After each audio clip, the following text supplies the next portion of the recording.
అఖిలాండ కోటి బ్రహ్మాండ నాయకుడు వెంకటేశ్వర స్వామి దివ్య సన్నిధి తిరుమలలో భక్తుల రద్దీ కొనసాగుతోంది.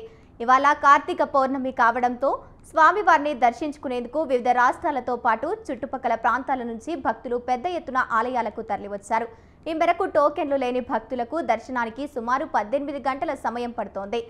ఇక 300 ప్రత్యేక దర్శనానికి టోకెన్ తీసుకున్న వారికి కేవలం 2 గంటల్లో శ్రీవారి దర్శనం అవుతోంది. ఇవాళ వైకుంఠ క్యూ కాంప్లెక్స్లోని 18 కంపార్ట్మెంట్లలో భక్తులు శ్రీవారి దర్శనం కోసం వేచి చూస్తున్నారు. నిన్న స్వామివారిని 67,091 మంది భక్తులు దర్శించుకున్నారు. 21,111 మంది తలనిలాలను సమర్పించి మొక్కులు చెల్లించుకున్నారు. తిరుమల శ్రీవారి హుండీ ఆదాయం 4.42 కోట్లు వచ్చిందని టీటీడీ అధికారులు తెలిపారు.